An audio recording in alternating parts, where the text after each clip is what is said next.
What is happening, my friend? Good morning, Travis. Good to see you. Good to see you, Dr. Watkins.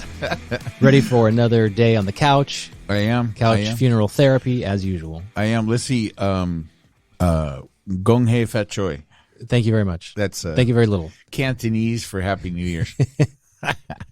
It is. It is officially the Lunar New Year, I believe, as it's to be called in this woke world. Yes. Is there something woke about calling it the right name? I don't know. That's funny. Yeah. One more time. Repeat it. What is it? Gong Hei Fat Choi. That's very good. That's the. You're almost believable. That's the Chinese.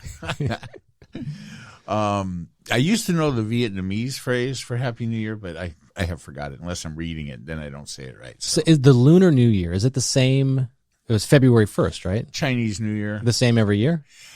I have no idea how that flows. I mean, you would think so, right? But I don't know if the date floats around or it's a, second Wednesday in every February, right, or what it is. So that's interesting. And when you have different calendars around the world, that should be the first sign that there's a problem. If we can't all agree on what fucking time it is, I think we have an issue. Well, that takes me back to the deeply philosophical question that the band Chicago asked back in like the mid-'70s. Does anybody really know what time it is? Right. And the answer is no. And the answer is no. I mean, one person attempted to answer that question. It was Jimmy Buffett.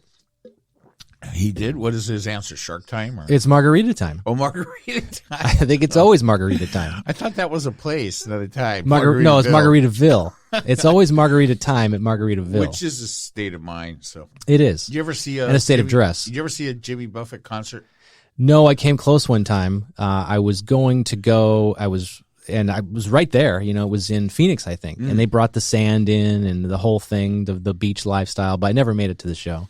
A little crazy. I went to one, and the parking lot activities were crazy. That was interesting. And then people putting their hands on top of their head to make a shark fin and all that stuff. So it was a lot of. I was a lot closer to middle age than old age then. Right. And I felt stupid. So you brought some tools to the party, is what you're saying? It was already past my marijuana smoking. I see. No contact highs, though? No. How could you not? There was plenty of it, though. There was plenty of stuff going on there. I'm sure. Music was good. I mean, from a musician standpoint, it was a great band, and not exactly my kind of music. I mean, there was little or no hard rock. I'm not sure what that music is. It's not country. Yeah, which is terrible, as we've already established. It's tropical. It's more like I mean, what is it like? It's more country than tropical. No, I don't think it's country. It's like loungy, relaxy, party music. I don't know. Okay, loungy, relaxy. I like that. That's a genre, right? Yeah, loungy and relaxy. That's L&R. So, for sure. I guess that this morning, early, China opened up the Olympics, had their slave labor induced. I was going to ask you about this because you could care less about any Olympics. Well, it's sports, right? So who cares? Is it though? I saw. I don't know. Okay, this is a fun topic because the Olympics in general. I try to sell you on this idea. It's fun. It's Summer Olympics. It's. Everything's better in the summertime anyway. The games are better. It's fun to watch, patriotism and, learn about other cultures and travel and all that stuff. Okay. The Winter Olympics are like the country music of Olympics. Oh, my God. They're just pretty much terrible. And some sports really aren't sports, like curling. My favorite, though, out of the whole mishmash of crap. Yeah. I think curling might be my favorite. I actually watch curling off season. You watch it off season. You're really into it. I mean, I watch it. I don't only watch it during the Olympics. When I run across it on a weekend or something on television, I typically stop down and watch it for a half hour. Where I have to caution you about spreading this misinformation. Where can you see curling outside of the Olympics? Well, you used to be able to see it on CNBC Sports, which no longer exists. So it's gone now. So CNBC Sports has shut down. That whole channel is gone. But that's where I was. That's where I did see it recently, and probably as a lead up to the to the Winter Olympics. But is all curling on the ice, or is there summer curling like on a skating rink or something with a broom? I don't know. I assume it's all on some kind of ice. I saw that on the curling disc. Is that what it's called? Rock. Is it a rock? Yeah. Is it actual stone? I believe it is. They have technology in this thing. I saw it's like hollowed out, and they have this like circuit board that's in there that has some antenna that will track the distance, I guess, and the speed. What's the objective? Is it distance? Well, much like hockey and basketball, I don't really know what the. Well, you're the one that watches it. I watch it because it's fascinating to watch that rock come down the board or whatever they call it, and watch them skate in front of it with a broom and go through all the gyrations. It is. So let's think about this. But I don't know how you score. I don't know how you win. When they give out the medals, you don't protest because you don't know how they got there anyway. No idea. I mean, the thing could be a robot for all I know, right? I think it is now. I thought it was a solid stone, but evidently it's not. It looks like a heavy base to a lamp, and underneath it, it's like hollowed out, and there's a microchip in there, a big one, bigger than the COVID microchips. Oh my God! You're gonna is anybody placing any kind of COVID disclaimers, warning stickers on our? We're gonna have to. Oh, a lot. Not to leave curling behind, but yeah, I want to go back to curling. I think we might have exhausted it already. So a lot. We touched base last time we talked on the Rogan thing. Yeah. A lot has happened. I know. You've been following that. How can you not? Yeah, I found it a fascinating conversation, and I want to say I don't care much about the details of the conversation. I don't think it's important enough to worry about one way or the other. I don't think Joe Rogan is evil or that his intention is to spread misinformation. It apparently he's managed to do that because I think most of the time he's not really thinking about what he's doing, which is fabulous if you can make $100 million and not use your brain. But it's good for him. More power to you.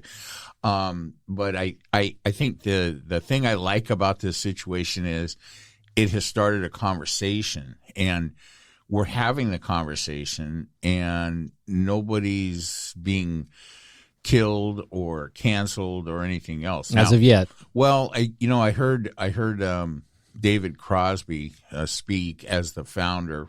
I didn't know that he was considered the founder of Crosby, Stills and Nash, and speaking in support of Joni Mitchell. And it's just like, are there any more octogenarians you can bring out?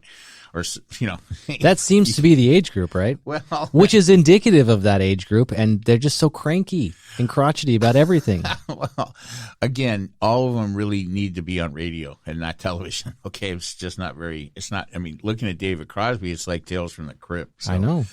But the point was his statement that I watched momentarily was that, hey, I don't have a right to tell Joe Rogan what to do or Spotify what to do. That's totally up to them. He goes, the only thing that I'm in control of is what I do. And I don't want my music, on a platform that allows this to happen. And they're like, well, what do you want to see Spotify do? He goes, I don't care. I don't care what Spotify does. Here's what I'm doing, and maybe I'll do something different. Maybe I won't. But he goes, I'm not here to tell you what I want Spotify to do, which I thought is better than what Neil Young did. Well, and maybe Neil Young saying, I haven't heard Neil Young speak directly to this other than a quote that he says, you can have Young or you can have Rogan, but you can't have both. And then Rogan came out over the weekend and did a 9-minute Instagram thing, which I surely did not watch, but I heard excerpts from it. And what little I heard him say made sense. So I think it's an interesting conversation that needs to happen. My basic take on this is that Spotify is the only one that doesn't look good here. I think Rogan's explanation and his position is perfectly fine. I don't see anything terribly wrong with it. I wish he would be more conscious of not spreading misinformation because he has such a huge bully pulpit. But I think anybody that's going to Joe Rogan for advice about COVID is making a mistake to begin with, regardless of what he says. Right? But that's where things get. He's not the person to listen to. Exactly, and that last few words that you uttered is the most important thing, because all the controversy has been, everything you said is true.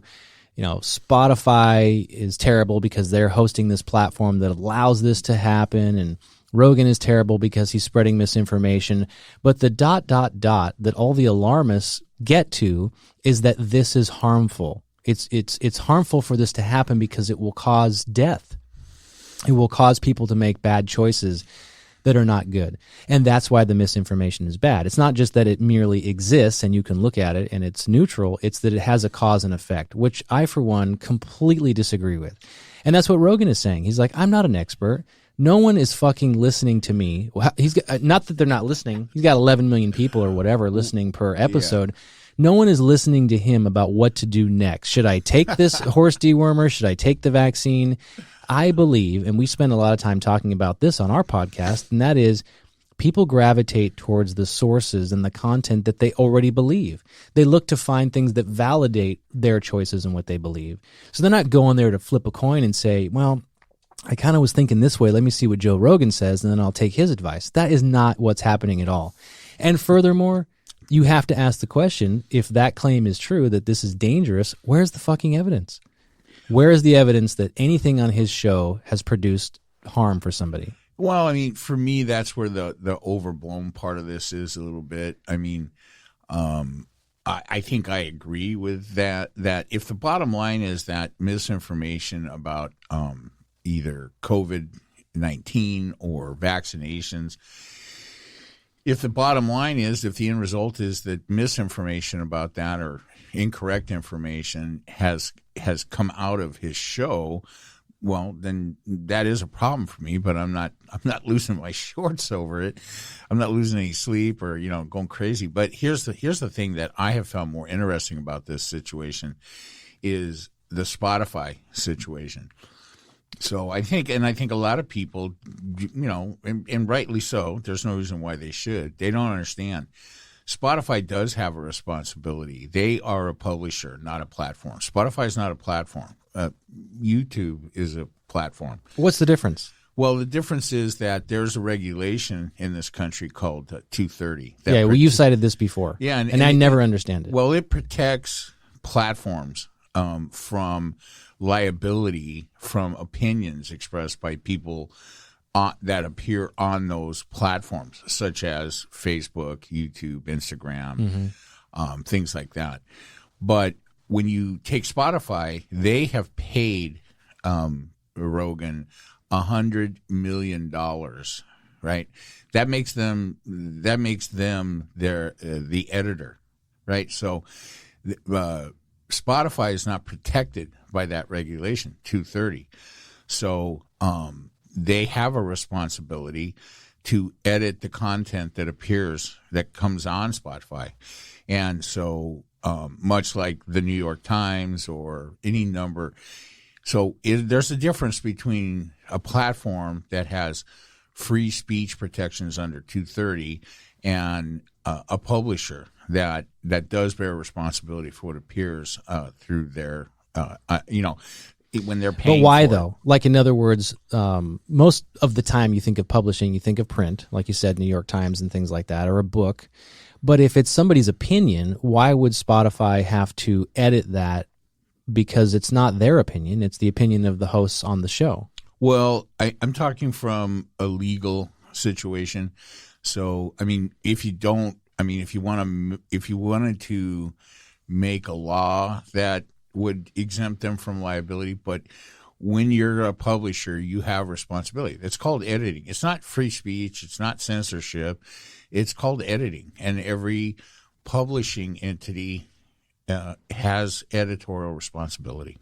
But here, I know what you're saying, but it's way more complicated than that, because in a media format show like a podcast, when you have two people talking, it would be one thing if Spotify's employee, if you want to call Joe Rogan that, and he's technically not an employee, but you know what I mean. There's compensation. He sort of is now. if he is making certain claims, but if he's having a conversation and a guest says something, how can Spotify dictate what that person says, or how can they be responsible for what that person says? They're not on the payroll because it's on the show. I mean, this is no. I mean, if a New York Times editorial features comments by someone that that are not true. I don't know exactly what the right term, misinformation. They're going to be responsible. But look how liable. Think how asinine that statement is, because that basically happens on every platform, every day, on every show. Think about the Trump years. Every time Trump was on, and he was being interviewed by any channel, whether it was Fox or CNN, according to you, and I would agree most of the time, that most of what he was saying was untrue. So isn't that the same thing? If a guy like Trump is on CNN saying things like, as menial as "I had the largest turnout in any inauguration in history," which is an untrue statement, is CNN liable for that? There are liability laws concerned with news, right? Which is yet again different. Okay, so Joe Rogan show is not considered news. It is whatever it is, entertainment, right? And since CNN is paying for it, here's the thing: it's not just Joe Rogan that, and I don't. Hey, good for you, make $100 million. I'm happy for you. But CNN is making a lot more than $100 million out of. Are you sure about that? Well, no, you read the numbers, nobody's watching. That's a good question. And I don't think anybody knows yet, because the situation hasn't been, he hasn't been with Spotify long enough to know if $100 million investment is going to pay out. But he's been with him short enough to where they know they can't lose him. They're going to lose $100 million. Well, check it out. It now costs. So if you listen to Rogan, right, on Spotify, there are commercials. Yeah, but right? But he always had commercials. But before it was commercial, he was getting the money from the commercials. Right. He no longer gets any money from the commercials. I don't know. No, he doesn't. He got $100 million, and they get the ad revenue. And Spotify gets all. So Spotify, that makes sense. Spotify now charges $1 million to advertise on Joe Rogan's show. So smart. Supply and demand. How long will it take them to make back $100 million? So I don't know what that means. I don't think you pay. I don't know who advertises on Rogan. Rectal dysfunction, medicine companies or something. You probably use half their shit. Hey, but I doubt if one advertising spot on Rogan is $1 million. But I do believe the way it works is it's a package now. So if you want your advertising to appear on the Joe Rogan show, you have to you can have that, but then you also you also have to agree to have your advertising appear other places on Spotify, and the total package is $100 million is $1 million per advertiser. I don't know what the time period is. I'm going to guess it's a year. So that's how they're making. So because of that, that makes them a publisher, and so. And publishers have certain, responsibilities. Now, here's the thing: is the government going to come after them for not fulfilling their editorial responsibilities? Not at all. I don't believe that there's any governmental action that could be taken. But what it means is that they bear liability. And if I'm understanding that correctly, they can be sued. Right. So that's really the end game. Facebook cannot be sued. Well, that's fine. So Spotify, and I don't know if this is their position, but they can say, well, fuck you. We're not going to do this. And they've already said that. I know. Good for them, and they should. And if sue us then. And then it's incumbent upon, the litigants to prove standing and damages as to why they should be awarded any compensation. There's just too many fucking lawyers in this country, too much bullshit. I mean, God, there's so much other shit. And the bottom line is this. Well, this is your libertarianism. It absolutely is. But most of my libertarianism comes through in the form of common sense. And think about it. It boils down to this. Before Rogan was on Spotify, he was already on Apple and everywhere else, and Google and Spotify. He was on YouTube. He was everywhere. And Spotify bought the exclusive rights to that show. But there's so many other, stuff. There's just so much content everywhere. And every single day we make choices as to what we want to see.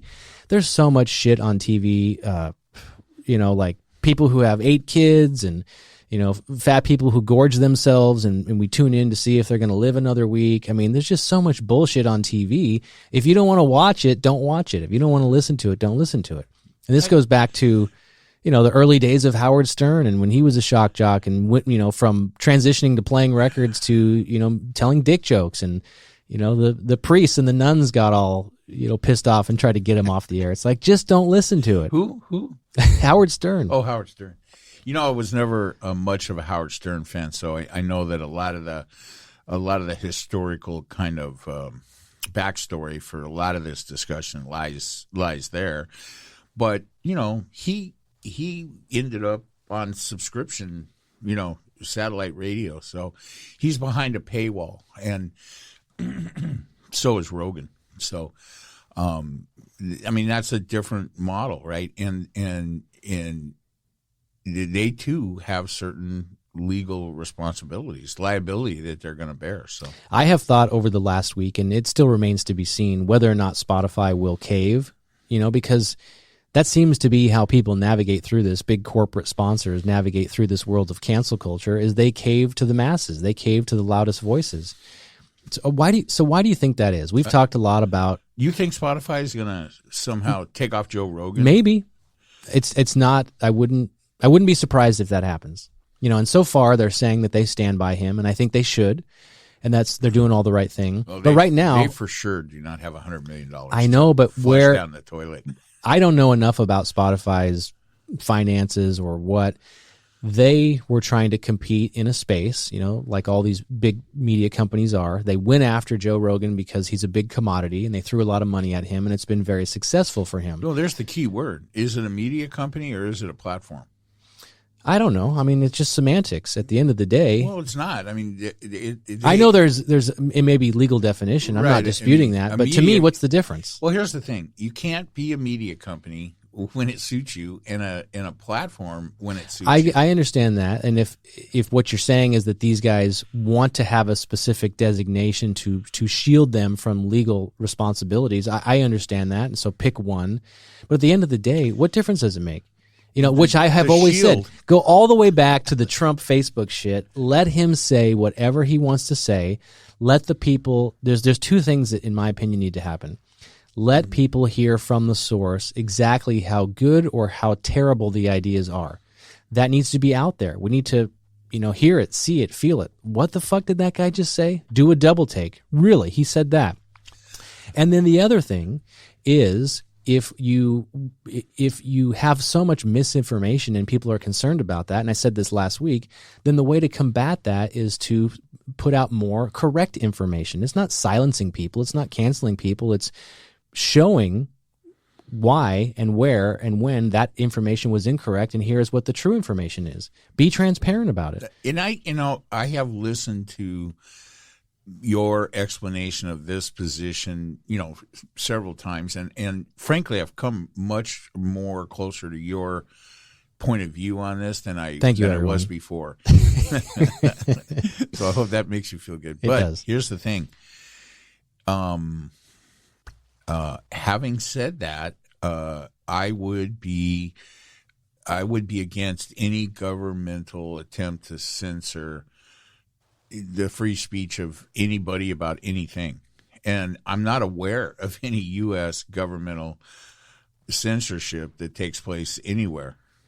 Well, I'm glad to hear you say that, and I'm not aware of any either. But we as citizens should not just be concerned about that, because and a lot of people misconstrue. They'll say things like, "Well, it's free speech and the First Amendment," and you're absolutely right. That only speaks to what the government can and can't do to you and what rights they can take away from you. But censorship in general is dangerous, and it is happening, and we as people need to be aware of it. Where is it happening? It's happening in this example. It's happening. We talked last week whether it's books, whether it's critical race theory. We need to be talking about things and not silencing people. More information, more uncomfortable information, more talking. Like I saw something the other day. There were some Nazi flags out God, there was something on the East Coast, some rally, and there was these Nazi flags.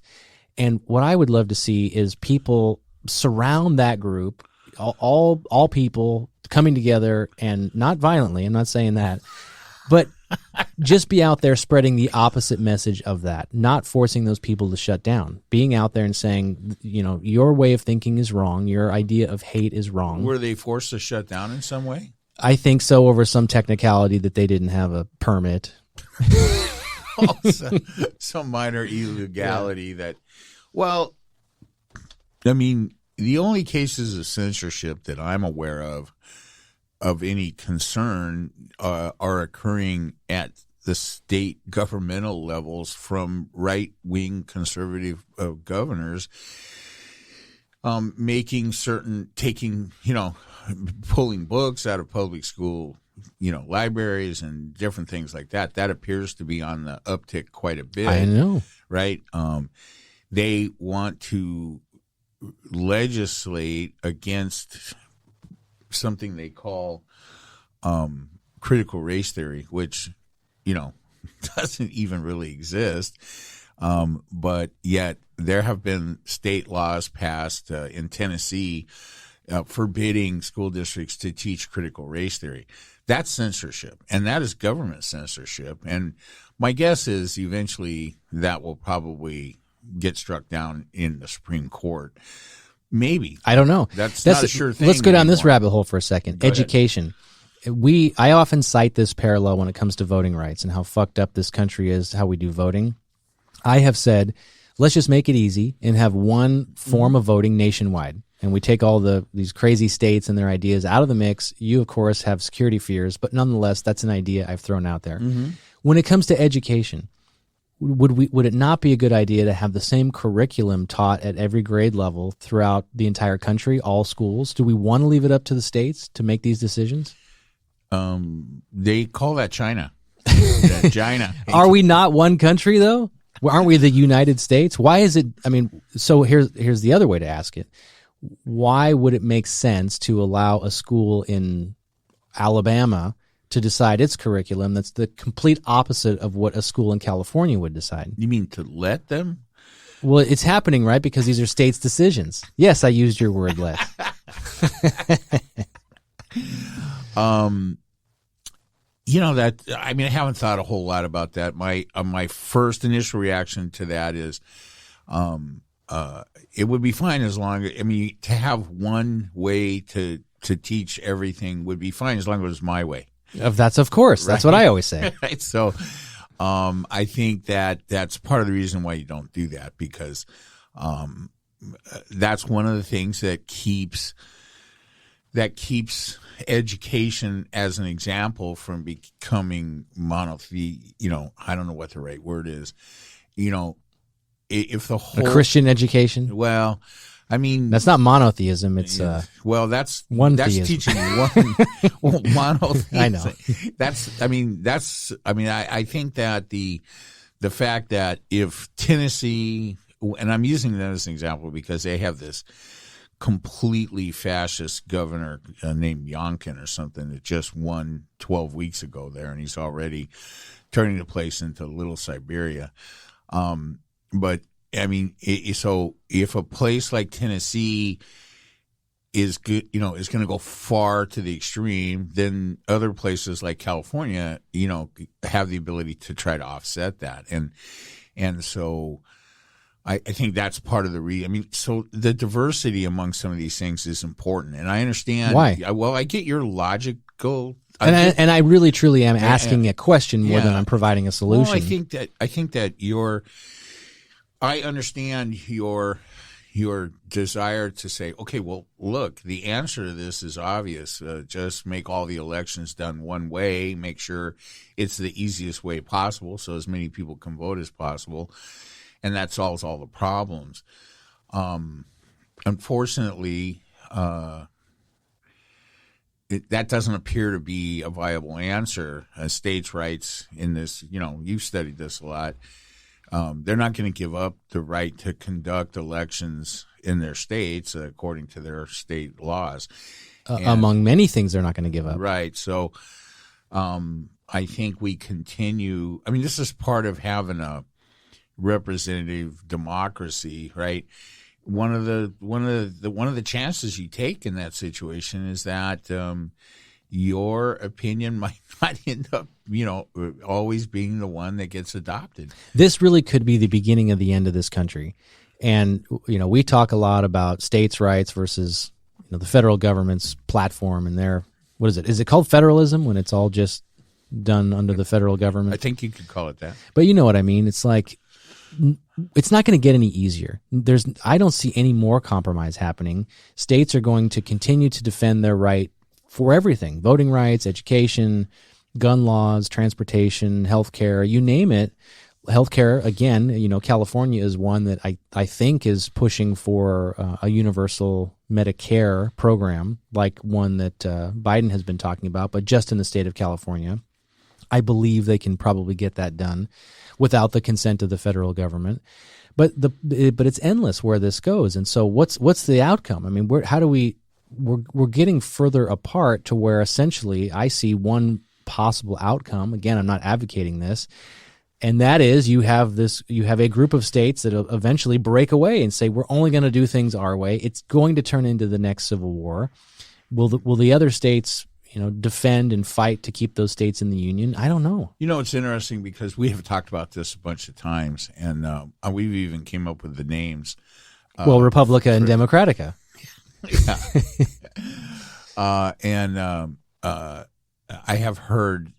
I have recently heard discussions from other sources, just sort of along this line. I mean, more along the lines of, are we heading for a civil war is really the discussion you're hearing. Yeah. Which is not really what you and I have talked about. What I hear you describing is an organic shift to, to people splitting into two camps based, I guess. I call it a civil split. Yes. These things. So, what was the stupid term all the libs use for divorce? Uncoupling? Something like that. At any Leave rate, it to the libtards. Yeah. So, I think. Why do they have to have a term, a nice, sensitive, vanilla, fluffy cat term for every fucking thing? I don't know. Divorce has that D sound. That's a hard sound. That's a microaggression. Is that what it is? It's too aggressive. You can't be aggressive. I just made all that up.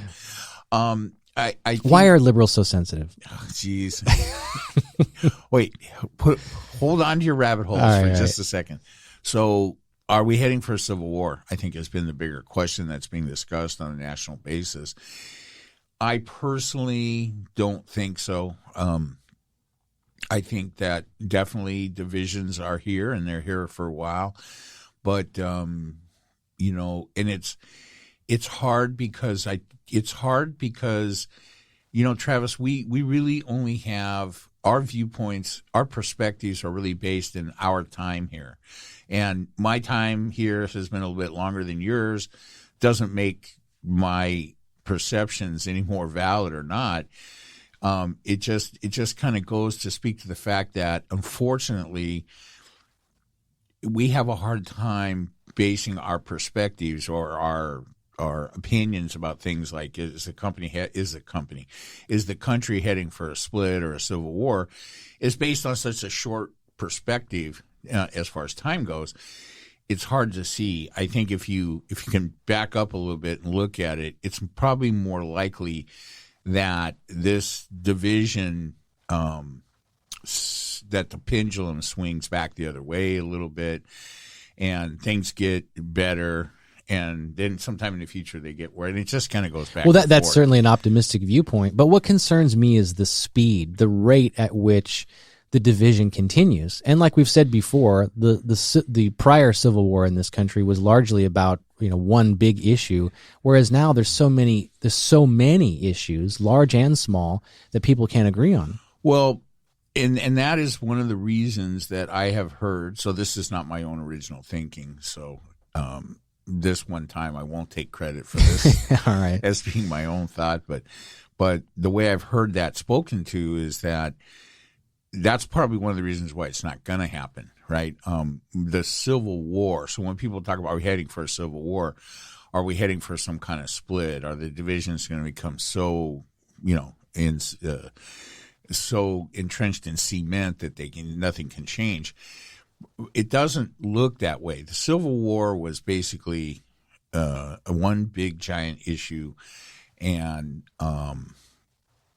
people. So how do I put this?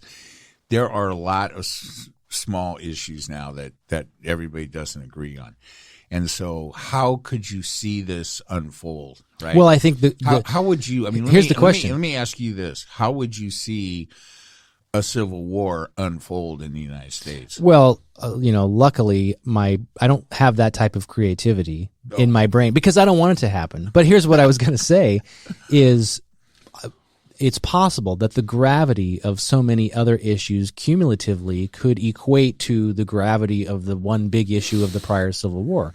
And we've talked, let's say abortion, right? In Texas in particular. Would other states, fight either to defend Texas's right to outlaw abortions, or would other states fight to make them do abortions? And so what happens if there's some type of snowball effect where, it's more than one issue where states come together and say, this is the way we want to govern things? Well, I think this is why you want to, so when you say fight, are you talking, is that just a term to describe disagreeing about abortion or whatever the issues are especially if they're all split down partisan lines, which frankly, you and I have agreed on this, and I think everybody knows this for a fact. Republicans don't have any issues. They don't want anything except power. It's a very hollow, it won't sustain. What do you mean they don't have issues? They don't have any issues. Like platform? They don't have anything. They have the abortion thing. They have lost everything. Well, and that's not, and here's the thing. How many people are going to fight over any of these issues? So when you say fight, let's use the term literally for a minute, so let's say, in the sense of a civil war. Yeah, let's say Texas says we are going to secede from this union because we want abortion. We don't want abortions here. You're going to make us do it. The federal government is going to say, yeah, you're not. And then they said, well, we are, motherfucker, and we just built a wall. Well, who on? So the United States, the federal government is going to send in, so that's the fight. It is a literal fight. But there won't be a fight. There's no. So are these your gun ownership militia joining people? But therein lies the question: Can one state as large as Texas, defend an attack from the entire rest of the country? Probably not. Texas has a large landmass, but they don't have any people. As far as you know. Well, even then. But again, where does it end? Will other states come to defend Texas? With what? With who? I don't. But I'm not advocating. With what military capabilities? But again, this goes back to the deeper. We peel back the onion, right? When you say the military, the U.S. government, that's made up of people from all states of the country, and who knows what their political beliefs are, and largely they're conservative, from what we know. Let me put it to you this way: most people in this country will not fight physically, take up arms against anything. Right. So that's not what they want. So then would Texas win? No. I gave you this example many months ago. Texas will not win. The stormtrooper in what's his name that he wouldn't shoot. We talked about this in the newer Star Wars. Yeah. He decides he's not going to wage war, so he doesn't shoot. So what happens when you call in the military into Texas and somebody says, well, you got a soldier there. I'm from this state. I'm not going to shoot my own people. And so there's no exchange of gunfire, like you said. There's no actual fighting. Well, listen. So then what happens? They won't send Texans into Texas. Okay? Well, they might send people from Arkansas, and they're not going to shoot. I don't think that the issues that we're talking about will garner that kind of that kind of situation. I hope not too. Yeah, but you never know. Well, you kind of do know. Right? Do you? I like what you're saying as far as our experience from the past. The might of the U.S. military so far surpasses all of the cumulative might of all the militias and the Proud Boys and I understand and all of the gun owning. But you're saying that's irrelevant because we're not even going to exchange gunfire. There will be no fight. Well, I mean, listen, it'll be a standoff. Listen, there are maybe 2,000 Proud Boys spread around the country, right? If they decide to go to war, right? First off, the other handful of actual organized militias probably aren't going to support them. Let's say if they did, it would be a few thousand people. Against the organized might of the U.S. military, it's not possible. I get it. It's not a winnable war. I understand that, but it's not out of the realm of possibility that these issues could together force a line in the sand. Suburban U.S. citizens are not going to rise up with their AK-47s, but they can and have an armed conflict. You are correct, but they can and they should rise up against their government and their state government. But when they try to enact stupid bullshit laws, and they're not doing that. So what does that tell you? Well, I mean, I think part of the deal in the United States is that you can have differences of opinion. I mean, unless it's on Spotify, you're not allowed to. Spotify is still here for now. I mean, they're all still there. The platforms are all there. The publishers are all there. I mean, the New York Times is still here. I mean, they're under the same constraints that Spotify is under, even though Spotify doesn't seem to understand it. But they will when they face the consequences of not exercising their editorial responsibilities. And you just let that play out. I don't. And look, we've talked, how much I'm against certain things that are happening from the few handful of issues that conservatives, Republicans, the right wing take to heart, voter suppression, abortion, returning to the days of Jim Crow. I'm against all those things, right? But in Tennessee, it looks like they're on a path to go down that road hard, right? And let me introduce this concept. They're not going to. I'm not proposing a military intervention. I'm proposing that the country together as a whole looks at these situations and makes a decision about how they're going to be handled. Are you going to let them do that? I mean, we have decisions we can make as a country.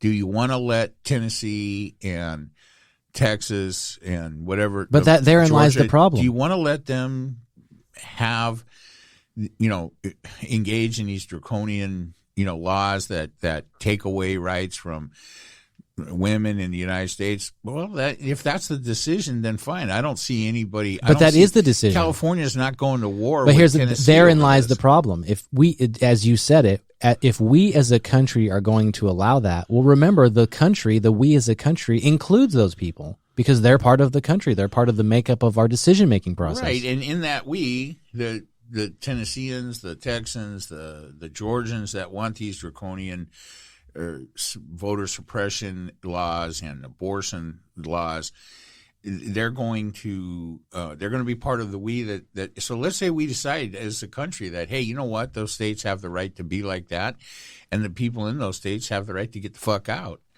and go somewhere else. If that's what it comes down to, I'll be okay with that.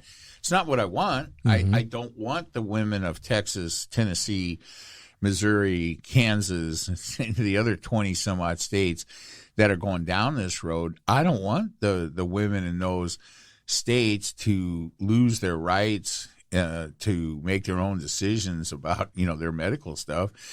And I don't think that the majority of the people in the country want that either. So, and I don't think that these states should federal legislation come into existence, which it doesn't right now, that says, hey, you're not going to be able to do that. They're not going to have a choice to whether they're going to comply or not, and they're not going to take up arms over it. That's not going to happen. I mean, listen, stranger things have happened. We don't know. Nobody's going to war.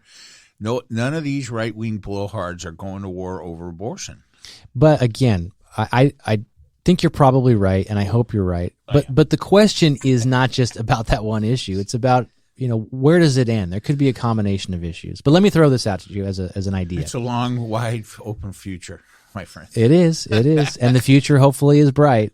But what about the idea of, look, we talked about this recently on another topic, a sunset provision. So let's say, for example, with voting rights, we say we're going to try something, an experiment, like the foundation of this country. Could we have a phone call with each one of these states and see if we can? Can you and I, be on the phone calls? Is that what you're saying? We will moderate the discussion. That would be good. I'm sorry. You don't have to be sorry. That's you say, hey, we're going to have one system of voting throughout the entire country for a period of 4 years, 5 years, I don't know. Give it a sunset provision. 40 years. Give it a sunset provision. You try it, and if it doesn't work, it automatically expires. And then you see what the results are. Was it better? Was it safer? Did it allow more people to vote? Was it more open and free and transparent? What if we try something like that? A word I haven't used in a long time. Solutionary. Solutionary. Giving you ideas. I'm trying to solve problems on this podcast. Okay. Not just create them. I tend to want the solutions that are involved in the word solutionary to have some possibility of actually happening. But if we limit what the possibilities are to only what has been done in the past, that's just, keeping ourselves in a box. That's not looking for answers. No, I just think that, when you use the term draconian, right, to describe some of the voter suppression laws that are being I meant me. Okay. That can be used the other way. The idea that the federal government would decree that all elections will be conducted exactly in this one format, that's draconian as well, just in a different direction. Well, they do that with a million things. We already have that. We already have federal law that is in conflict with state law. Like what? Marijuana. Okay, well, but we are living with it, right? The fact that situation exists. It just means we're living with. Another way to say it is states don't comply. Well, they don't comply. Is it worth it to anybody to send in federal troops to the 20 some odd states? So far, it's not been legalized. Yeah. So, I think that could be the same way.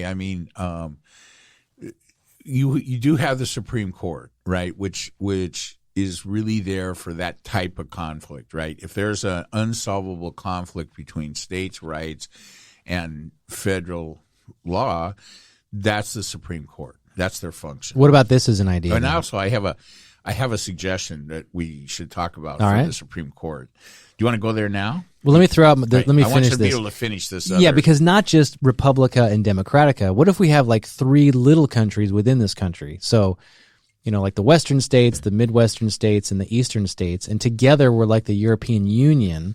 So we still pay into whatever so we can defeat China and Russia, but we're three little countries instead of one big country. What do you think? Why don't we, if you want to start being like the European Union, why don't we start smaller? Why don't we just give everybody universal health care so that people that are sick can get health care when they need it, and it doesn't completely eradicate their family wealth, for generational wealth possibilities. And let's try that for 50 years and see how it goes. And then we can come back to the rest of it. Let's try it, but we won't do it because we do it through insurance. We don't have health care. We have health insurance. Yeah. So, okay. So, hey, Supreme Court solutions. I heard, I'm trying to think. I want to give credit where credit is due. This was, oh my God.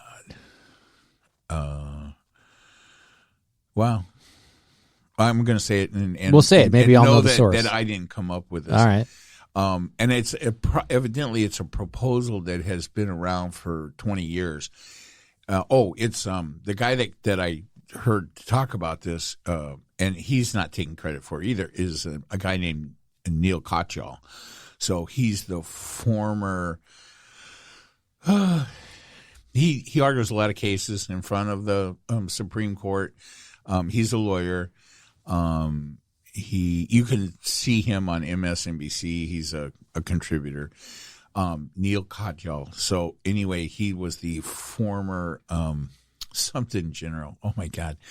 Anyway, he's got a lot of credits and stuff. He put this 18-year terms, right? Because here's what's happened with the lifetime appointment to the Supreme Court.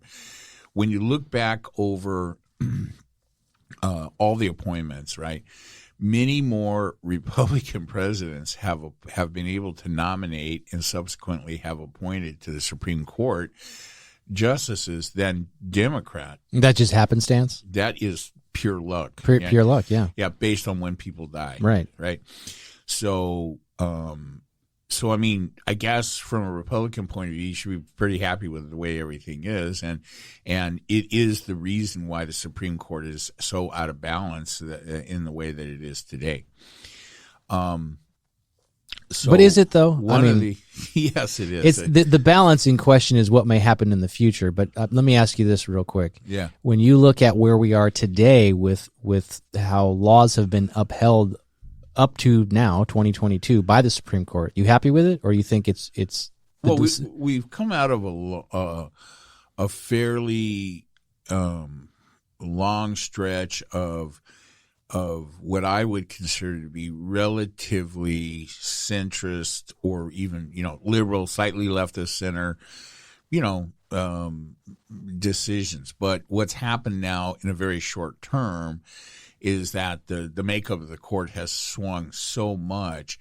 And this small court, this small amount of time with these 9 justices, we can already see that the Comey Barrett, Gorsuch, who's the beer drinker? Kavanaugh, and then, combine that. He loves beer. Do you drink beer? I like beer. And then Thomas, these guys, you can see now that they are throwing stare decisis out the window. So one of the reasons why we've had, even though we've had more justices appointed to the Supreme Court by Republican presidents, a few things happened. Some of those justices, as time went on, became more liberal. That's just because you come to the court with a certain set of beliefs and ideas, and your life experience tends to bring you more to the center because you see where your far right wing ideas or maybe they're just doing their jobs as being a neutral party trying to interpret the law. Well, it is. You are able to look back in retrospect over the facts and see that justices that came to the court and were expected to be pretty conservative became more liberal as time went by. Why is it that when I call for term limits, you're not in favor, but when some fuckhead who you don't even know calls for it, you're in favor of it? Well, this is Supreme Court, which we've talked many times already now about term limits. I get where you're going with that, but the Supreme Court and the Senate or the Congress are not the same thing. So you are in favor of term limits for the Supreme Court? Well, I think that what the problem is that because, by the way, I think we cited another number historically that the average justice serves on the court for 30-something years, no? 18 years. They only have served for 18 years? That's where this number comes from. Okay. That's the average? That's the average time spent on the court from appointment to death or retirement. Okay. So from the history historically, okay. Yeah. Now the current crop of justices, Beer Boy and Comey are relatively young, right? The next potential appointee, at least from the possible nominees that we've heard about, they're all pretty young. So they could be on for a lot longer than 18 years, which I don't think is necessarily a good thing. I mean, if your views and your tendencies tend to be more conservative, you should rail at the idea of a very liberal justice serving for 35 years. That should not be a good outlook for you. And, conversely, as I look at this current makeup of the court, it could be a long ass time with this very conservative, court. And I would anticipate, although I'll hope that history will follow suit, and some of the more conservative justices currently on the court will become less conservative and more liberal with time. I won't be here to see it. So, well, that really is, I think, the ultimate goal. I mean, the way I see it is this: opinions about how people should be governed should reflect the opinions of the people themselves, in a nutshell, if you boil it down to that. And if you have somebody who serves on a court for 20 plus years, and the age gap between them and the people that they're governing is so vast that it's possible that those opinions don't align. And so for that reason, I think more rapid turnover would be a good thing, because you're getting fresh ideas that are more modernized and in tune with the values of the people. 100% agree. Yeah, and I think I like the 18-year thing because it's based on something, not just it's not arbitrary. So, I think that it's in that way. Do you think Democrats would go along with that? I think it's Democrats that have been proposing it. Have they been talking about term limits? Yeah, well, just on that. I mean, this is a proposal that's been around and not made it for how does that have to happen? 20 years. How do you do that? Does it have to be a constitutional amendment? It would have to be.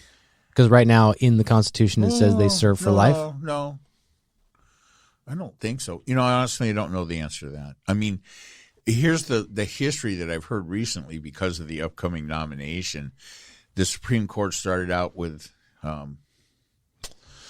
6, and then it was it got above 9, didn't it? And then it was 5, and then it was 12, and that's 9. It's been 9 since before 1900. That seems kind of a lot, doesn't it?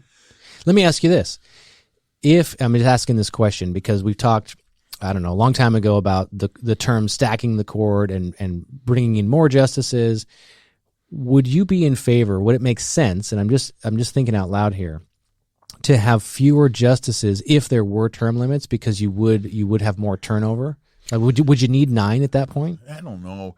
Another 15 is another. That's way too many. Where where they're saying, hey, 5 Democrat appointed, 5 Republican appointed, and 5 nonpartisan. Who's that? There's no nonpartisan. I mean, that's the problem. I mean, that's one of the reasons. I mean, for everyone, I pledge to be nonpartisan. Well, ideally, they're all supposed to be nonpartisan. I know, right? But it has become apparent that, and would you rather work? It's always been politically the changes that we just talked about, the different numbers, were all results of political machinations. Would you rather work on a committee of 15 people or 9 people? I know the answer to this. Yeah, I'd rather make the decision myself. Well, that's true. I'm not a committee kind of guy. I'm not a team Would you rather work on a committee of 9 people or 5 people? If I'd rather be the decision maker, no. The answer to your question is 5. Right. Yeah. Right. I hate committee work anyway, so I just doesn't mean that committee work isn't good or whatever, but you need people on it that that are into it, that want to do it, that work well with others. That's not me. I don't play that well with others, right? Well, we've established that. Yeah. It's so funny because I don't know if I've ever said this on the podcast, but long before I got into fumigation, I had a couple of, you always try to rely on your white privilege, if you're white, to get your jobs, especially when you're young. And so I never had any intention of going out in the real world and scrapping for my place in society based on the merits of my achievements. You were a chemist. You were a lab technician, a pharmacist. So my dad was a longtime employee at Northrop in Northrop Aircraft in Hawthorne, and so I went to him when I was. What was I doing? I was Yes, I was working at a pharmacy, right? That's why we call you Dr. Watkins. That's right. And during that time, I think I went to my dad and I said, hey, can you get me a job at Northrop? Because I certainly never intended on being a pharmacist. And my goal wasn't to be a lifetime stock boy in a small pharmacy. So, anyway, and this age is probably 19 or something, 20. And I said, hey, can you get me into Northrop? And he's like, yeah, no, I can't do that. You won't do well there. You're not cut out for that kind of thing, right? And he had been, and neither really was he, but, he had been, as a product of the Depression and, different things, he had put up with being a small cog in that giant wheel for a long time, and the frustrations that come with that kind of a situation. And he was a smart guy, and although I wasn't really developed as a person, mostly just a big asshole at that point, he could tell that wasn't going to be good for me. So then, okay, well, whatever. Thanks for nothing. Appreciate that. And then I had I knew a bunch of people that were in the supermarket industry, and so one of them was actually an assistant manager for a now defunct company. But I went to him and I said, hey, can you give me a job, in the supermarket thing? And he told me the same shit. He didn't have a chance to confer with my dad either. He's like, yeah, you're not cut out for this. All these people looking out for you. Well, they're just like you don't play well with others. You always think you're right. And they could all see that wasn't going to be the thing. And so, I'm grateful to both my dad and to my friend that would not get me jobs at these mega kind of cog in a wheel type places. Because in retrospect, I wouldn't have liked it. Now, 15 years ago when I started doing what I'm doing now, and I still have a pretty decent attitude, sense of autonomy. Well, right. Nobody tells me. Also starts with A. Yeah. Asshole attitude, asshole. I make my own schedule. I do what I do. I decide how to, allocate my time. Those are the kind of things that I was always going to need, because having somebody standing over me telling me what to do all the time was only going to end badly. So no matter what. Like telling you to get out of the pool. That's going to end badly. Yeah, exactly. We've seen so many examples of that. So interesting. But isn't that funny? Because ultimately your philosophy is you don't want to be told what to do. Yet you like this idea of big government, telling people what to do.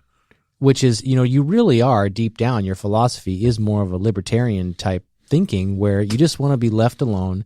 You'll produce results. You don't harm anybody. You don't want to be harmed. That's me. I understand. That's me. That's not what I consider is the situation for the vast majority of the population. You think? You think most people are power hungry and they want to take control and tell everybody what to do and how to live? No. I guess that maybe is true. Think most people want to be a cog in a wheel. You think? People like more people are sheep. People like security, right? People are dumb. And don't you think that's what it is? People are dumb. Don't you think that people don't want to think for themselves? Sorry, people, that wasn't me. It's not you people. Not our the people that I'm looking at and talking to right now. Not the listeners of this podcast. No, of course You're not. Here to seek information and be challenged and to learn things and to contribute to the conversation about solutions. Yeah, but most people are dumb. I'm not very. I mean, to be honest with you, I'm not very. I think the fact that we've gone through what we've gone through the last 5-6 years politically just shows how fucking stupid people are. I mean, to put it frank. Are we getting dumber? Probably. I mean, is that because we're not regulating the curriculum in schools? Obviously that's a fair question. I mean, obviously if and I think you've correctly, described how I look at things. I mean, I don't want to be told. I love the whole concept of libertarianism, except my bottom line opinion is it won't work. It just won't, you just can't leave people that much to their own devices. Because the other thing, it's a shame though that we won't do that. Well, the other thing I believe in is greed and corruption, and we have so seen that, right? I mean, I think one of the big appeals from the whole Trump thing, and remember, and I've firmly come to believe this, Trump is nothing but a symptom of what's already out there. He's not the cause of it. He certainly won't be the answer to it. But he is and was a symptom of it. But he's going to die soon, and then it's going to continue. Who's the next Trump? Who is behind him? Wow, that is going to pick up the torch. The next biggest dick in line is at this moment is Tucker Carlson, but he's not in politics. He spent his whole life jockeying to be this. He'll be a candidate sooner or later. You think so? Well, what's going to happen is the business model for Fox News is going to collapse pretty soon. Right? Why? Advertised-supported opinion television is going to go away as old white guys die. Because Fox is a publisher, right? Sooner or later, they're going to be brought to heel under that responsibility, and the decision at Fox to let their opinion side of that organization run wild, unfettered, with no supervision. I mean, believe it or not, and I don't know if you know this name, Roger Ailes, was a disciple of the devil, but he was the one at Fox that kept the opinion side from becoming so outlandish and ridiculous that it impinged on the credibility of the actual news side, the Brett Bairs, the Chris Wallace, the, whatever. And with him gone, I don't know, did he die? I don't know. He's gone. Anyway, yeah, he got fired. That left a vacuum, and it appears that the powers that be in Rupert Murdoch's world decided to let the opinion side of that organization run completely unfettered. The Laura Ingrams, the Tucker Carlson, the Sean Hannitys, they appear to be running with no supervision. They can do whatever they want. Well, what's wrong with that? You just said you like to work with no supervision. They're doing the same thing. Well, the thing that's going to be wrong with that is that Fox is a publisher, and they are they have the same type of responsibilities that the New York Times or any big newspaper or any big publisher has, right? And so it looks like maybe they decided, hey, you know what? We're just going to lean into the cash machine, which is Fox News opinion, drives the ratings, and appeal to this ever-shrinking but cash-generating But machine. Think about that, how those two things are in conflict. If it truly is a cash-generating machine, that means there are enough people tuning in to where advertisers are getting a return on their investment to advertise. So that would imply that it's... For now. Well, for now, yeah. Yeah, That's why I said when the old white guys die, who are probably tuning in and buying those products, when they're not around anymore as a market source, then what happens? Advertising-based news and opinion is probably going to go away. So it's just not a... That's because you have 10 subscription services to get your entertainment and your news. You think it's all going to go to subscription? Still going away. I mean, it's a failing business model. So at any rate, for the time being, they're doing that. So Tucker Carlson is, the guy's an unhinged fascist, right? But even if that's true, so people are listening to him and watching him. Well, you asked me who was in the wings for Trump. I mean, there currently are only a couple people. Who's the original? DeSantis and. But at least those guys are in politics. Like right.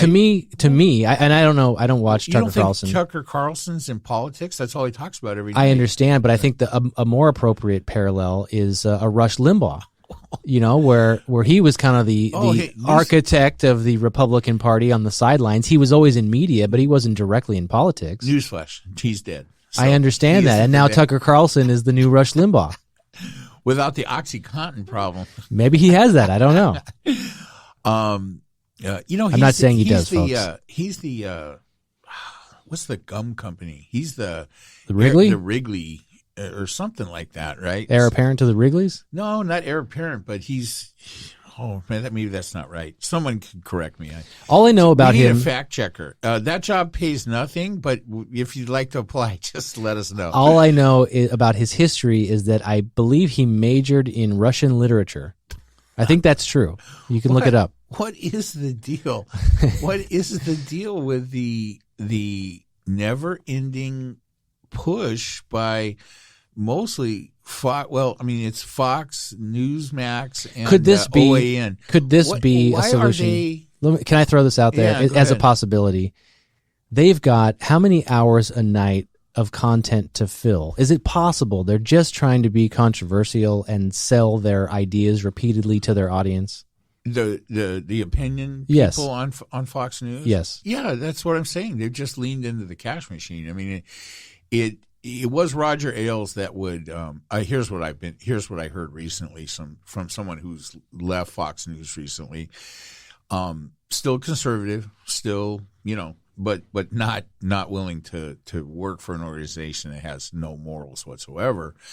And he was saying, hey, Roger Ailes ran Fox News, and he would take a Hannity or Tucker Carlson or Laura Ingraham, and when they wanted to push some crazy, completely unfounded, nonsensical conspiracy theory on the air, and he didn't want them to, he would say, hey, you're not going on tonight. There's no Laura Ingraham hour tonight. You're off. We're putting something else in your place. Simply just to demonstrate to them that he could do that. There's no such person. Well, okay. What's the point?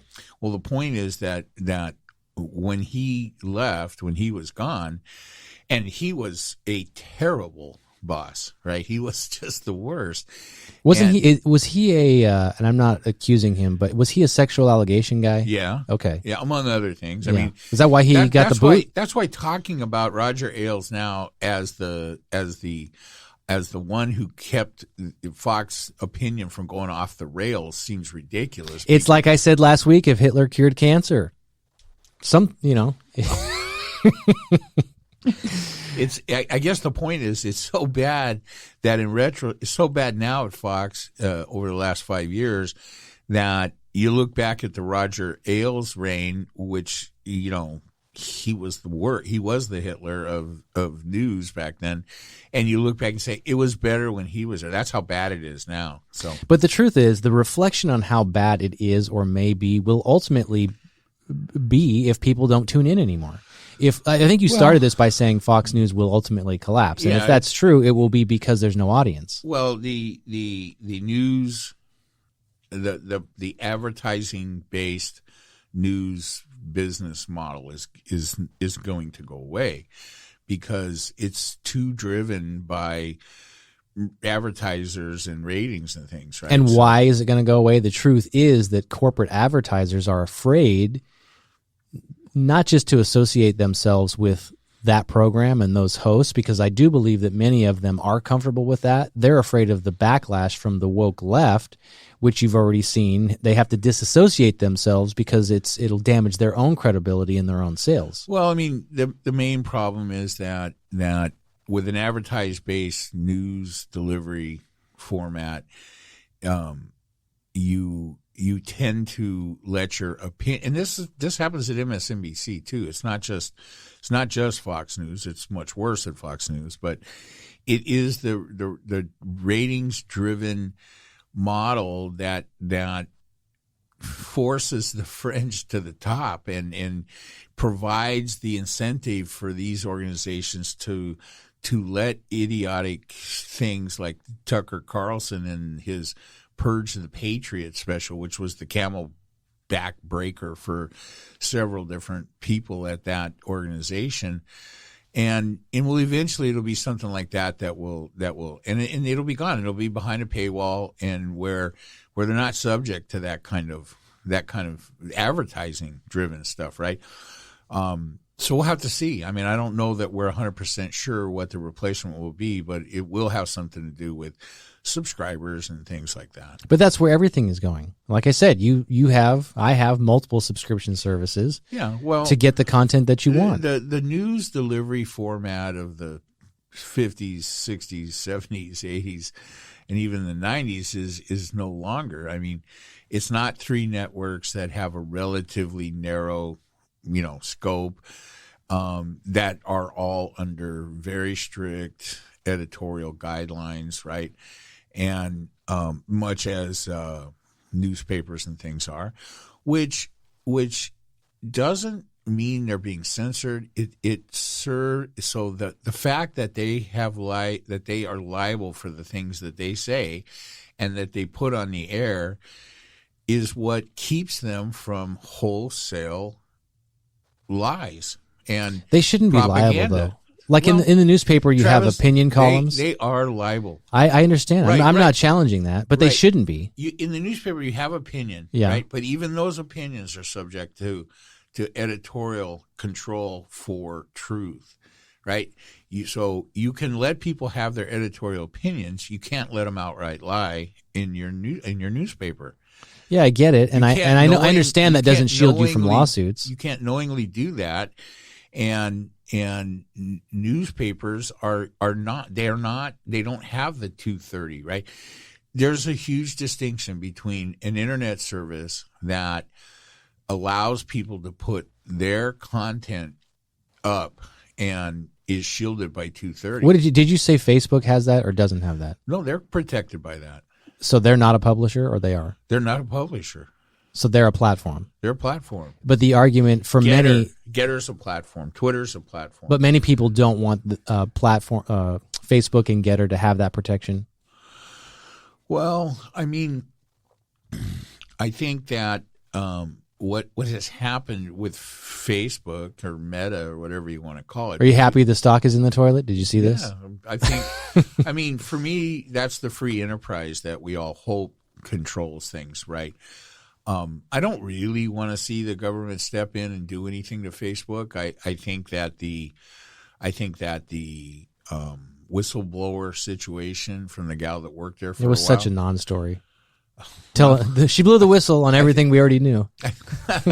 Okay, lady. Well, I mean, it didn't result. It hasn't resulted in any regulatory changes to this point, but it did result in changes at Facebook, right?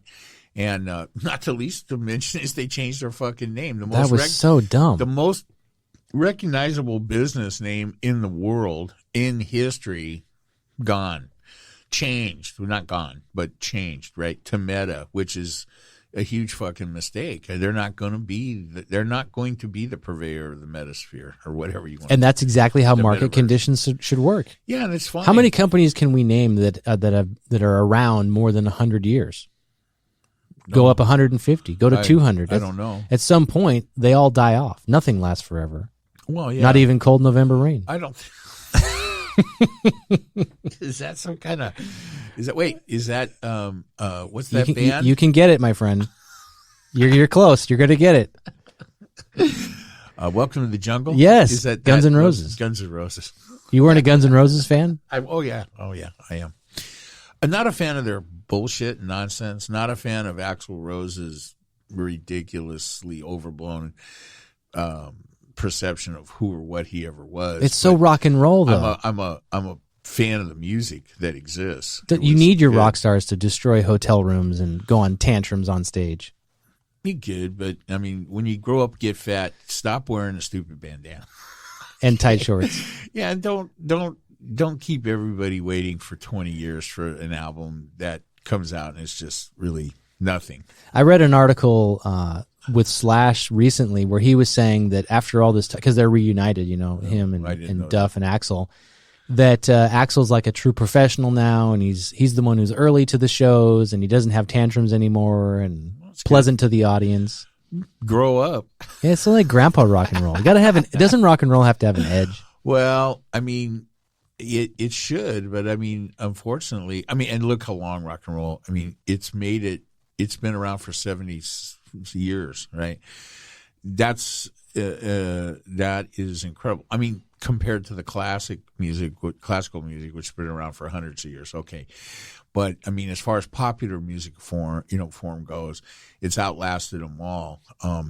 But it's not always going to be the same. It's not always going to be here. That was an interesting conversation we had. It was interesting to me. I doubt seriously if the listeners gave a shit one way or the other about my musical journey. But it is so interesting. And, when you take all these septuagenarians that have been, getting pissed at Spotify, and you bring them to the forefront all of a sudden again, it's very interesting. There was a time where, their opinions would have carried a lot more weight, and they have carried weight. I mean, Neil Young basically cost Spotify $200 billion. That's not true. In market value. That stock was already declining before the Joe Rogan controversy. Yes. Why? That's a miscited. Because every stock is down in January. The stock market's in the tank. It's fucking terrible. It did dip from that blip, but it was already on the decline. Okay, so he's not responsible. He's not. He cannot claim victory for that amount. I haven't heard him claim victory for that. I don't think that his goal was to dip their stock. I think his goal was to make a point about the responsibility that Spotify has to their editorial responsibility that they're not living up to. If you don't want to have that responsibility, then don't be a publisher, right? Don't pay Joe Rogan. Just be a platform and put his stuff up there, right? But I mean, once they start paying us, right, they have editorial oversight over what we do. If we don't want that, then we don't take their money. I understand. We want that though, and we will take the money. Yeah, but the thing is, you have to be. I'm just not opposed to any type of censorship at all. Just put it out there, let people decide. That's the most important thing. Okay. How much control do we want? I was going to ask you about this, switching gears. And that's a good segue. Your buddy, your favorite hero politically, on the rise, given more responsibilities, political hopeful as maybe future presidential candidate. I'm talking, of course, the one and only Pete Buttigieg. Mayor Pete. Secretary Pete now. Secretary of Transportation. Yeah. And he, of course, is going to fix the severe long overdue problem we have in this country of the roadways and too many people dying, and he's going to redesign and completely transform how we commute, how we drive, technology in the automobiles. Well, I haven't heard any of this. Oh yes, he's all over the news. He's back from Really? Paternity leave, and he's got some great ideas about how to reduce deaths on the roadways. Well, I don't care about any of that. I think that I think it was awesome that hours before Joe Biden goes to, what city was it? Ohio? No, well, it was a city where the it's the city that has the most bridges. Oh, it was Pittsburgh, I think. Pittsburgh? It was in Pennsylvania, right? Yeah, Pennsylvania. Well, that's a state now. Okay, We're both fucked up. Yeah, okay. No, Pennsylvania. It was Pittsburgh, right? I think it was Pittsburgh. Yeah. Yeah. The fucking fucking major bridge collapses hours before Biden's going to go there to talk about infrastructure. So, I think, What are you saying? He sent his people there to blow up the bridge? I don't know. Wow. He called up Nixon and said, "Oh wait, Nixon's dead. He couldn't call him." Hey, he channeled him because he's getting close. Do you think when you're close to death, you can speak to the dead? Is that what you're saying? No, don't think that. But great supposition. So, who do you think? I mean, as is our way, we're going to bounce all over the place. And I don't think. I mean, let me fairly answer your inquiry. Yeah. I don't think Pete Buttigieg is going to. I mean, nobody is going to single-handedly. No Secretary of Transportation is going to single-handedly reform the way we transport things. That's going to be handled by market pressures. And is it going to happen on a time frame that's going to make every climate change worrywart?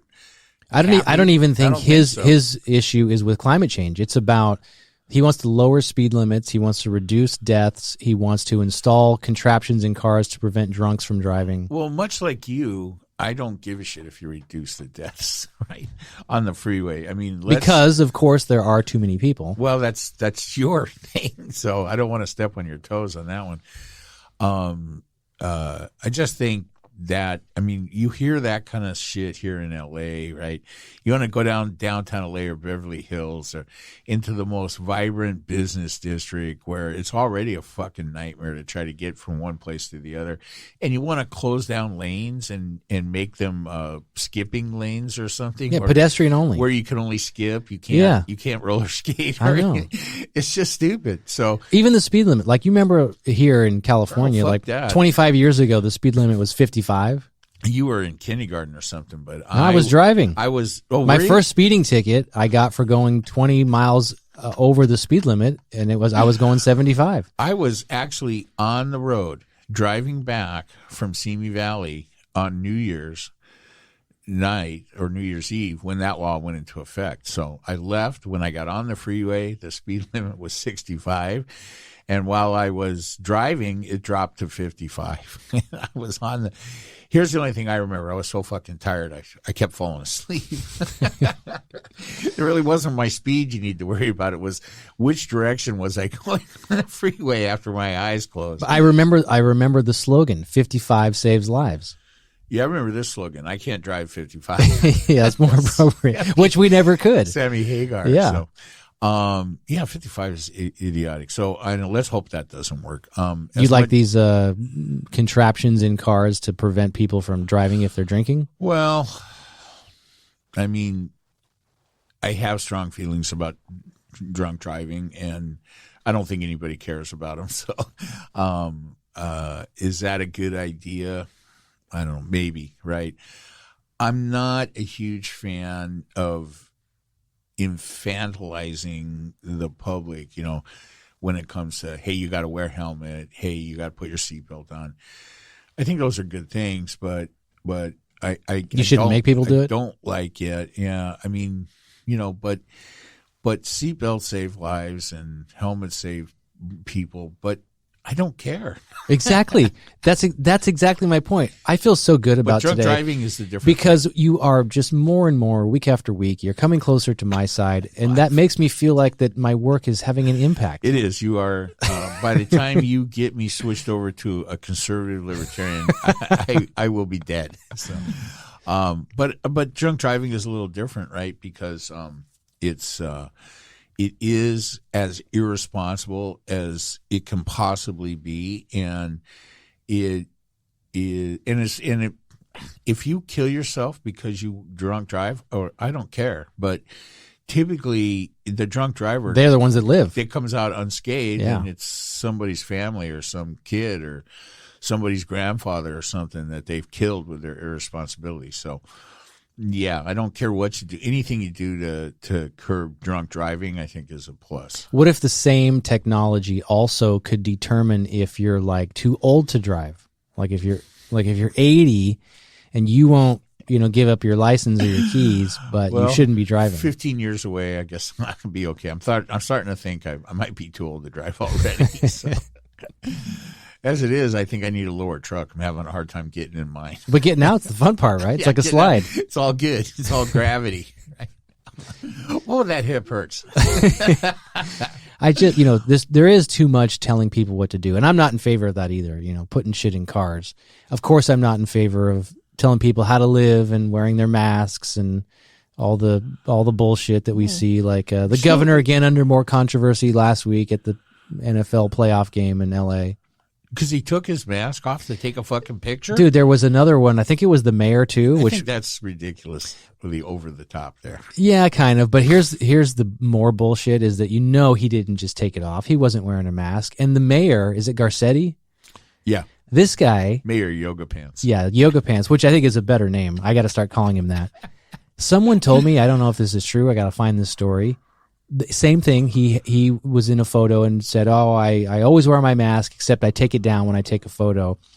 But he said, according to this source, that he held his breath during the photo op, and that he was not breathing on the people, and there was no chance of exchanging any of the virus.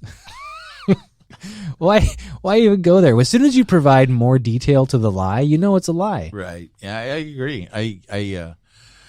Boy, And it's been the entire time we've been on the air, right? Has COVID been here the whole time? It has. Oh, yeah. No, we were born during COVID, but there were no mask mandates in the beginning. Because remember, there were... Didn't we start in like September or something of a year? I don't remember. Something like that. Was it September of the year that COVID came? Because look, in my mind, COVID started in the middle of March. Yeah, we had already been living with COVID. So from March to September or something. Yeah, because there was a lot of remote stuff. We launched the podcast over Zoom because we weren't meeting in person. Mm-hmm. But we didn't have mask mandates for a while because masks, of course, people like Fauci said that they don't do anything. And that was a big controversy later. And then the idea of masks was only N95s. No one ever thought that cloth mask would be a thing. And then we were all forced to wear any type of face covering, including gaiters. So this whole thing has evolved over 2 years. Yeah. Yeah, I mean, all that's true. And I don't care. I don't, that is the fact that recommendations have changed with time is such, I mean, you want to talk about a non-issue.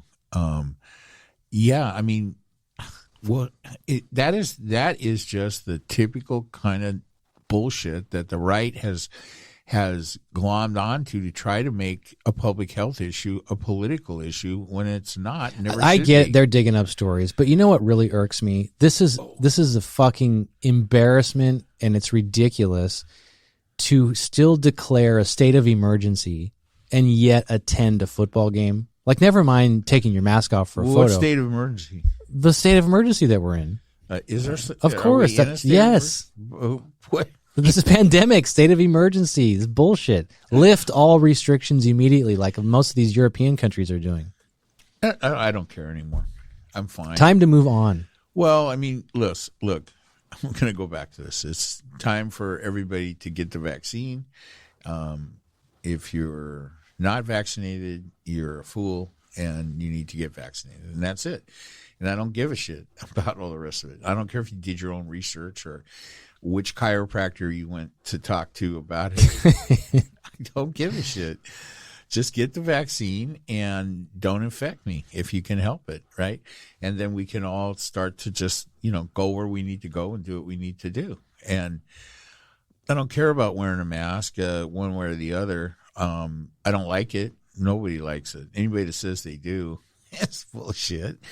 I never thought cloth masks were worth a shit, so who cares about the changing recommendations on that? I mean, in the beginning, N95s, we were told not to try to wear N95s because hospitals weren't able to get them. And nobody could get them. We couldn't get them in our business. We're a pre-existing distributor before this all came up, and we couldn't get them. And now you can get them. I mean, we got zillions of them, right? They're giving them away for free. So I'm not wearing an N95. I just like pointing out the hypocrisy. That's all. I love the stories of the liberal, control freaks that tell us how to live, and they live differently. It's fun, and it's good to point it out. That's all I'm saying. Yeah, that's good. I agree with you on all of that. I mean, I think that there's just there's no controversy left talking about COVID. I mean, it just is what it is now, maybe this is their attempt to show us that it's over. They can't come out and say it's over because their base would, yell at them. And so this is their way of like getting caught on purpose to show that it's all done. Not quite over. Oh, okay.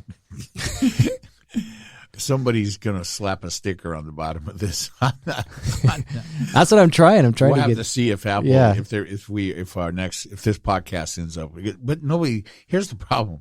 Nobody's listening. We'll find out. I'm declaring COVID is over. Oh my God. See what happens. Please don't do that. We never finished the China conversation. All right, go back to China. What were we talking about with China? Do you know this other story? I don't think I brought this up. The Olympics? Well, the Olympics. Well, here's what I was going to tell you about shuffling. Shuffling, like back in the day. Not shuffling. What is it called? Curling. It's just shuffling because. Shuffleboarding. Aren't they shuffling on the ice? They're shuffling this stupid stick to make the stone move. I don't know. Think about what this. They call it. If you had a heavy boulder on a frozen lake or wherever your ice was, and you needed to move it, I can think of at least 4 other ways to move that stone that don't involve shuffling a stick in front of it. Isn't this some kind of offshoot of shuffleboard, I don't know. which doesn't require eyes? Like, why would I ever do that? I don't know. Like, Well, why you wouldn't I think hook up an animal to you it think- and drag it? you Why think- wouldn't I? You think every sport comes out of some ancient food gathering? Yeah, process? isn't that the point? Where did golf come from? Hitting quail eggs. I don't know.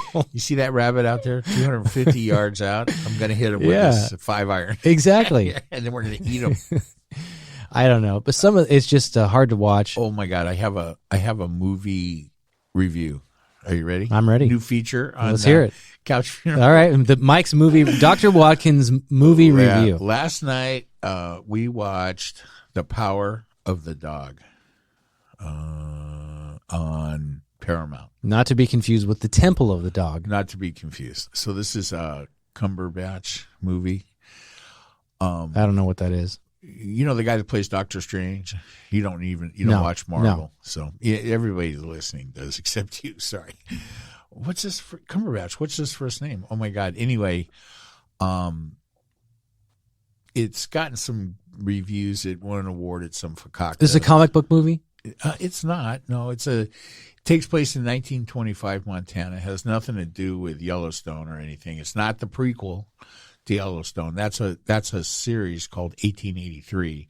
That's the prequel to Yellowstone, also taking place. Are you learning about Montana, a place that you Well, I'll never don't go. particularly care for, you'll never go Never to? going. Fuck, there's nothing in Montana.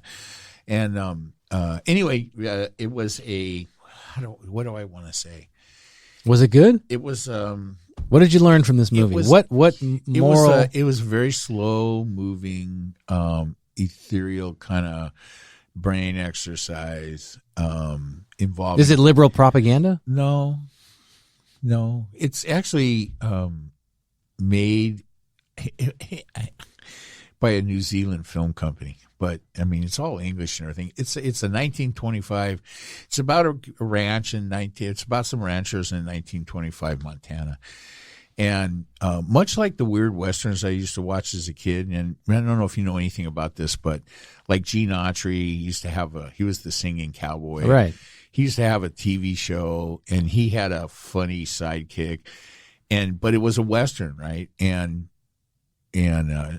But then they had Jeeps, right? So it was like in the early part of so you see cars and Jeeps show up sometimes. Most of the time they're riding horses. Yeah. So that's what this was. It's Montana. It's they're out in the middle of effing nowhere out in Montana. They got a ranch. It's a cattle ranch, but then it's 1925, so there are cars, and there are some scenes that take place in an actual city in Montana where they had a bunch of vehicles and things. So it's just a funny time, right?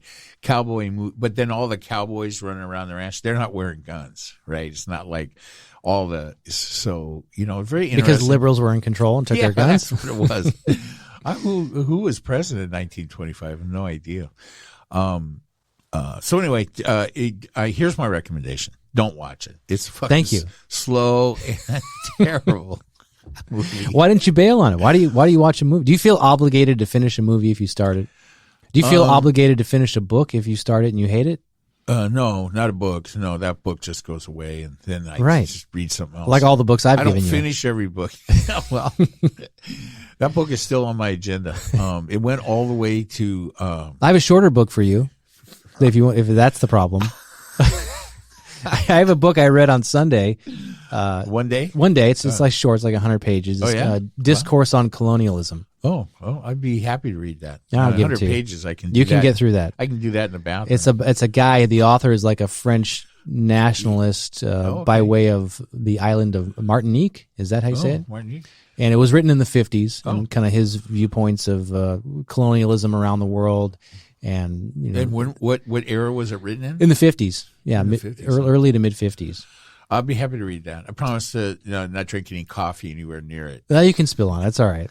I liked his framework. Essentially, in a nutshell, was I'm not suggesting we go back to for the Africans anyway. Go back to the way things were before colonialism. We have to find a way forward together in this new world that we're in. But when you listen to the Western world talk about the benefits of colonialism, he frames it in, well, let me start by telling you what colonialism is not. And I thought that was a good way to set it up, and I'll let you read it from there. I'd be happy to read that, and then we can discuss it. All right. The book club. We have Dr. Watkins Movie Club, and we have the book club. Yeah. All right. So China. Are we worried about this? Here's the story I was going to tell you. And this just surfaced. I don't know what to make of it. That there was a report that the Russians were possibly going to put out a propaganda movie that included like actors and blown up vehicles and death everywhere to show that they were attacked by Ukraine, to justify them retaliating, the Russians retaliating against Ukraine. Did you hear this story? Well, they have a name for that. I haven't heard that specific story, but I have heard the claim that U.S. intelligence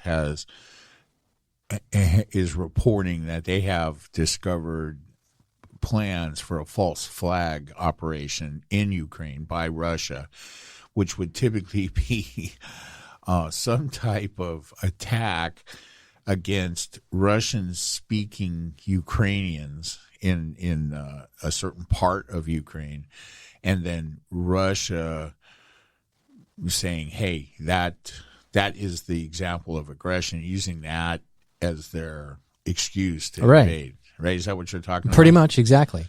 Yeah. But apparently there's an allegation that Russia has developed this film. Basically, it's a complete propaganda film, as if to show the world stage. Right. This is evidence that we were provoked and we must defend ourselves. Right. Well, I mean, and I wouldn't put it past them. The good news about the reporting regarding a false flag plan, however it takes shape, is that was already out there. So if that does occur, there will be a significant amount of people on the world stage that will say, yeah, we're not falling for this false flag bullshit. I mean, trust me, Russia's not above killing. I mean, in the last 8 years that they've been in Crimea, they've killed 14,000 Ukrainians. So this invasion, this war has already started. And that's why the Ukrainians aren't nearly as wound up about this as we are, because they've been in this war already for the last 8 years. Well, and did you see? I think we literally just dispatched U.S. troops from the East Coast to near the border to help NATO, near the Ukrainian border. Well, it was a small amount. It was like 6,000 troops. Not the Ukrainian border with Russia. We have no troops in Ukraine. We just sent troops out of Fort Bragg to I don't know NATO. Exactly where they. Yeah, I don't know where they went, but it's for this purpose. Well, so here's what I've heard. We have moved troops already in Europe, closer to Ukraine in NATO member countries, and it seems totally possible, although I didn't hear about it specifically, that more troops have recently left continental United States for Europe, as because wherever they move those, it was supposed to be like 8,000 troops. Yeah, I think that's close to the number that left the U.S. Yeah, so they were going to move 8,500 troops into NATO countries closer to Ukraine, farther east, let's put it that way. And that may very possibly require, replacement troops from where they came from. But do you think this has anything to do with the fact that now, China and Russia are again, like, really publicly declaring their love for one another again? Fuckface was Putin was at the opening last night. Oh, was he? What do you look at you watching the opening ceremony? Didn't watch it. Heard the news report. But those two, Xi and Putin, are having a love fest, and they're saying there's no end to our union, both in tech and in all of our advances. We're going to be doing this together. Well, I guess my question for you is, how dangerous do you perceive that to be? That these two highly militarized, authoritarian world governments are publicly demonstrating their love for each other. It doesn't bode well. It doesn't. That's very dangerous. And that is kind of where you're going with this, is what do we do about it? What can you do about it? Well, I don't give a shit about Russia. They really don't have anything. They don't have, I mean, their military is not all that substantial, blah, blah, blah, blah, blah. China, that's a different story. So, I don't know. I mean, I think that the best plan is to remain as economically entwined with China as possible so that they have some motivation to continue to preserve their ties with Western democracies, and we all try to figure out a way to live together. I mean, I don't think there's any way that the United States can force anything in either of those countries at this stage. Did we ever back down on the tariffs to China? The Trump era tariffs? I have heard. The last and only thing I've heard about that is that most of those remain in place. Well, that's got to be pissing them off. Well, I mean, I don't think that it's part of Biden's agenda to make nice with China. I mean, I don't. But I like where you're going with this, though. It kind of makes sense to continue to engage with them economically. Well, it's always been the plan, right? I mean, well, but you're provoking them by charging them all these tariffs. The only people that pay the tariffs are us. Remember, tariffs aren't paid by the Chinese; they're paid by American importers. I mean, the tariffs have never cost China one fucking cent. Why? Because they never paid. Don't they have some type of? They don't pay the tariffs. I mean, so that's a thing. You just, you know, it's. I mean, this is one of the dangers of the misinformation and the unfettered nonsense that we saw from Trump during his presidency. All of which, frankly, happened on Twitter, and so if you're looking for long-term bad effects from that unrestricted free speech that we love to talk about so much coming from Trump, he put out a zillion tweets. I mean, I don't know what the number is, 20,000 tweets. By all rights, his thumb should be little vestigial nubs. Do you think he actually tweeted personally all those tweets? I think he sits there with Melania reading a book and him tweeting in the bed. I mean, he's too old to get it up anymore, so I got a feeling he did do all the tweets. The misspelling is, I mean, Kofefi, come on. God, that was a good one. That was a good one. But here's the thing, right? I mean, he incessantly tweeted about how the tariffs were costing China. It didn't cost China anything. Is there no tariffs are paid by the importers? Okay, are there no economic charges to China in any way that were established? Are there no? You know what I'm saying? I do not. The word you're searching for is sanctions. Sanction, thank you. Yeah, and I think that I don't know specifically because what I remember hearing about is tariffs and continuously railing at the television set that it's not China paying the motherfucking tariffs.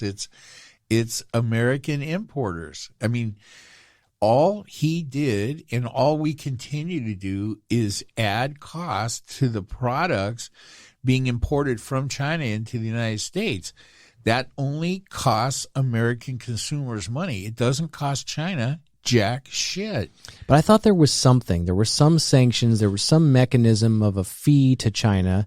And then I thought that was the big issue. What? I don't remember how it was attached. You know, Yeah, but I thought there was something where they weren't paying it either. I don't know. I mean, there have been sanctions in place against Russia for 8 full years, right? And the talk now of sanctions, right? We can't tariff anything coming in from Russia because they don't have anything. They don't make anything. What's one good Russian invention that you can think of? Vodka? I guess that's a good one. I don't know. Was one of my favorites back in the day, but I don't know if that comes from Russia or not. I mean, the pronunciation surely sounds Russian. Vodka.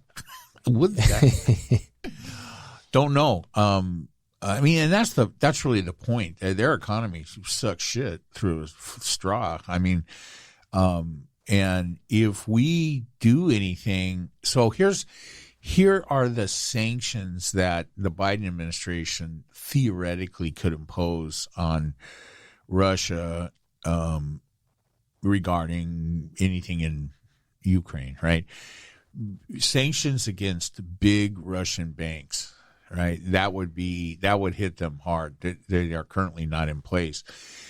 and exclusion from some other type of which the name is going to escape me now. It's like an international payment way so it's used a lot in the big wires financial and chain. stuff. Yeah, it would be excluded from that. There's a SWIFT code, I think, is what you're talking about. Yeah. SWIFT. Yeah, I think so. I think that's it.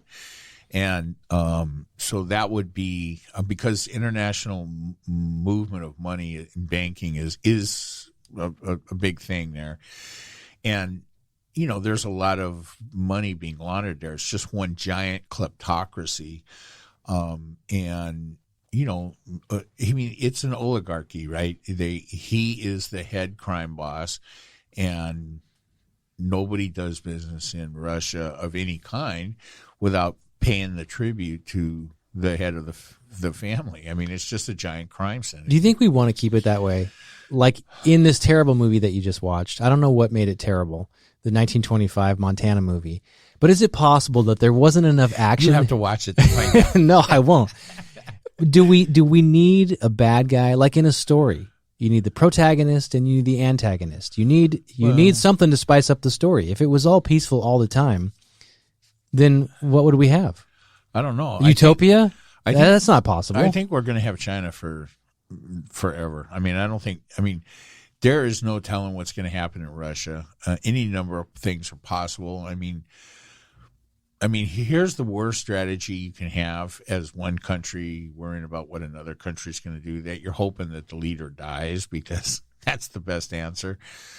Which our enemies are hoping that of us. Well, but that's a foregone conclusion. I know. He's only got a limited time. So does Trump. Putin is younger, but still, probably not all that healthy.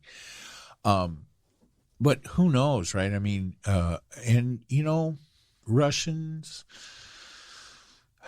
the fall of the Soviet Union, that was interesting. Putin's been butthurt over that the whole time, and the ball was dropped, on that situation by us in our foreign policy. So we'll have to see. None of that's going to happen in China. I mean, Chinese communism goes on with or without Xi. He is set to be leader for life, and he looks to me to be robust and healthy. For now. But should something happen to him politically or, health-wise, they won't drop a beat. I mean, you have a country there that is used to and is philosophically committed to the long game, right? And we are just a country that operates in 4 to 8 year bites, and that is not going to work to our advantage. That's because we can't figure it out. Are we a country? Are we a collection of states? Listen. What are we going to do? Are we going to turn over our courts? We don't know what the fuck we're doing. We've lost our identity. Stop it. What's happened is, unfortunately, the Trump administration demonstrated to all of these people that you apparently cannot, America apparently cannot be counted on to live up to its commitments. And, Trump nearly destroyed NATO. He severely damaged our alliances around the world. And that is a long-term threat to democracy that is hard to define. And that damage is done and may or may not ever be corrected. But in the short term, for sure, our adversaries know that one viable strategy may be just to wait out any current U.S. president that appears to have a clue until one that is clueless is put in within a maximum of 8 years. I think their other strategy is to sit back and wait until this country turns full communist, like the far left progressives of the Democratic Party want us to be, and they'll like, fuck it, they joined us anyway without a war. Here we go. Jesus. I know, and this is specifically for the FBI that you're joking. Yes, thank you. Well, on that joke, have we had enough fun for today, my friend? Yeah, we can wrap this up, and we will see you all next week. Bye, everybody. All right.